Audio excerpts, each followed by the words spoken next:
guys, welcome to today's 2 for 10 craft kit. Yay! Okay, so today I wanted to make bug cards, largely because I wanted to use this fun new paper.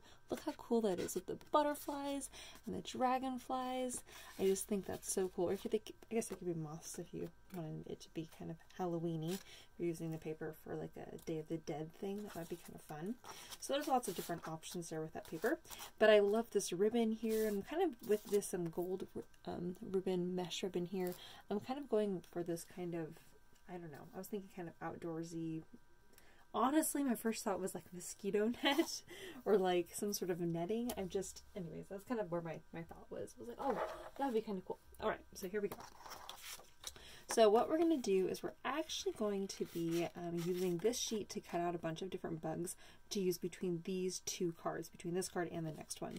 So for this one, we're actually just going to pick out our favorite one. So I'm actually going to recommend that you pick the the brightest colored one, because if you pick one that is not very vibrant, it might not stand out as much. So that's my recommendation for you. Of course, you could pick any one you'd like, any image. You could even pick a dragonfly if you'd like to do that. So lots of different options there. Now, when we're going to be gluing it down, we're actually only going to be gluing it right where the body is. So we're actually going to be giving it some dimension, which I just always love to do whenever I'm making a cool butterfly card. All right, as you're fussy cutting here, I don't usually ever try to bother trying to fussy cut the little antennae, even though that is usually the most fun part. I know, you can always draw them back in, but in this case we're not actually going to be drawing them in, but we're just going to imagine that they're there. So anyways, I was going to tell you about bending the body. So you're just going to kind of hold the body and kind of bend the wing, and then hold the other side of the body and then bend the other wing. So that way you have a little bit of a flat spot on the underside, and that's going to be where we're going to put the glue. Okay? Or the tape. All right, so the rest of those bugs set to the side, we're going to use that in the next card. Okay, so I recommend that I recommend use double-sided tape for laying this down. So on these little strips here, with the fun little bugs, aren't those so cute? They're just little strips from the other bug paper that goes with that same paper line. So on the back side of the paper there, you're going to just put some double-sided tape. And I recommend going all the way to the edge. So then that way you have double-sided tape right up to the edge there on either side, and then the same thing with the other one. Okay. Alright, so what I'm going to do here is I'm going to lay that net ribbon on and go off, line it up on one edge if you can. Oh, I didn't cut that very straight for myself.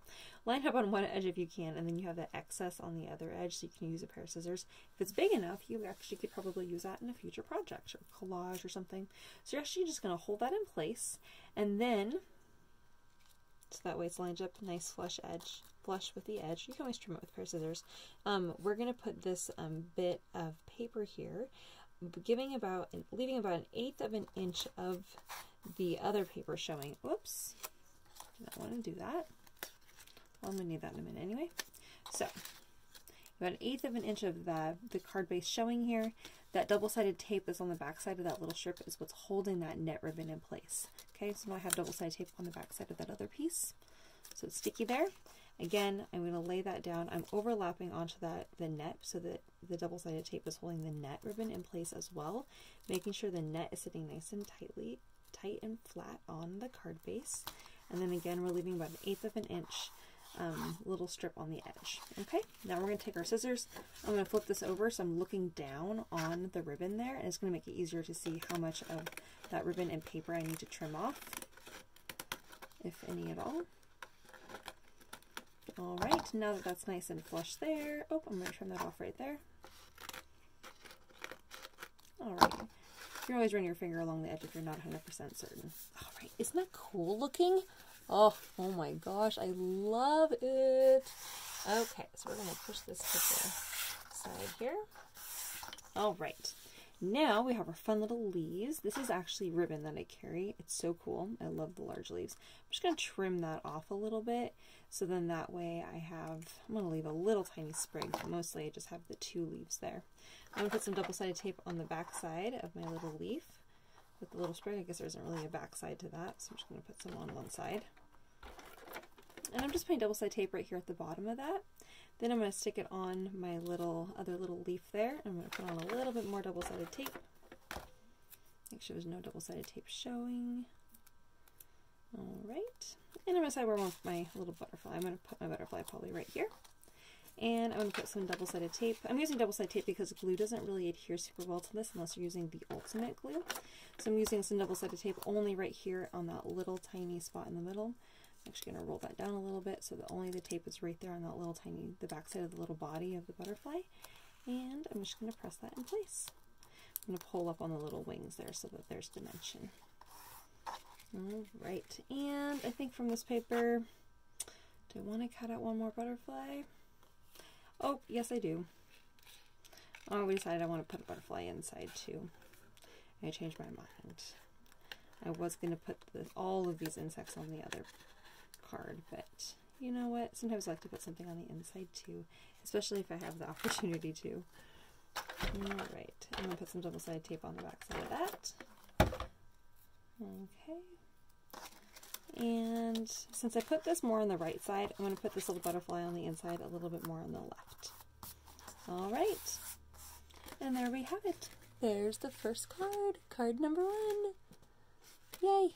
Isn't that cute? I like that. And if you wanted to do a sentiment, you could stamp it on another piece of paper and mount it right here and have a little sentiment. I decided to leave this one blank so you could stamp something else on it, or you could write a message and have it really be used for any time of year for any project. Or not project, sorry, any event. So, you know, actually this technique probably could use for a variety of different projects if you're doing a collage art. But if you can need it for sympathy card, you certainly can make it a sympathy card. If you need to make it for anniversary, you absolutely could. You could add another butterfly there. That would absolutely work. So lots of options there. Alright, on to the next card.